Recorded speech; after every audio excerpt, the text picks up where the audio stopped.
ito. Hanapin mo yung N, tsaka N. Neutral, tsaka line. Diyan mo kakabit yung line 1, tsaka neutral. Ito ground to eh. Minsan nalilito yung iba dyan eh. Minsan dito ko nakabit, tsaka dito eh. Hindi na alam, ito yung ano. Kasi ito sa ground to. Yan, may ano naman siya oh. May side. Yan ang titignan mo sign. Pag L, tsaka N. Mga side, ano yan, mga hot wire yan. Diyan mo kakabit yung mga wire na ito. Tag-isa? Oo, tag-isa. Kasi pag nilagay mo yung ground, ano, may, baka ito magkaroon ng, ano ito, magkaroon ng ground.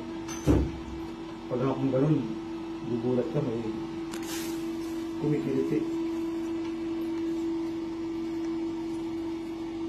Yung mga ganito, sirain ito, yung ganito,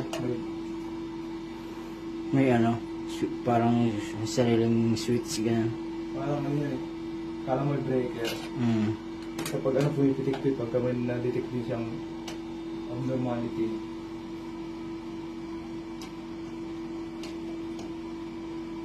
Pumipitik yan. Isa lang to eh, no? Oo. Hindi natin patay sa breaker. Yan dito, titignan mo rin yan. Ito. Ito hot wire, hot wire. Ibig sabihin ito tsaka ito. Ito ground. Ground.